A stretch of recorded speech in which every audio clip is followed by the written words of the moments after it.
সকলোকে স্বাগতম জনাইছো মোৰ YouTube channel Assamese natural beauty and হেল্থলৈ। এয়া চাওক মই পদিনা লৈছোঁ, সৰু সৰু পদিনাৰ পাত মই এনেকৈ ল'লোঁ। আজি পদিনা চাটনি খাম বুলি লৈছোঁ। পদিনা স্কিনৰ কাৰণে বিৰাট ভাল, এণ্টি অক্সিডেণ্ট হয়, ছালখন ধুনীয়াকৈ ৰাখে, লগতে হজমি শক্তি ভাল কৰে পদিনা।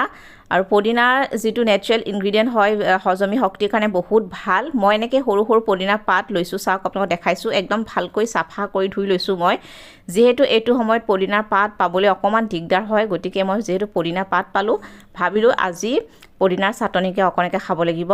মই এয়া লৈছোঁ জৰা নেমু হয়, যিটো চকলা টেঙাৰ নিচিনা ডাঙৰ ডাঙৰ জৰা নেমুটো খাই বৰ ভাল লাগে। আৰু লগতে আদা নহৰু লৈছোঁ কেইমুঠিমান।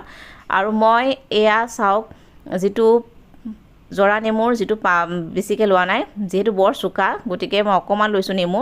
আৰু ইয়াতে মই আদা নহৰু কেইটুকুৰামান মই দি দিছোঁ। আৰু লগতে এতিয়া মই ইয়াতে টেঙা দি দিম।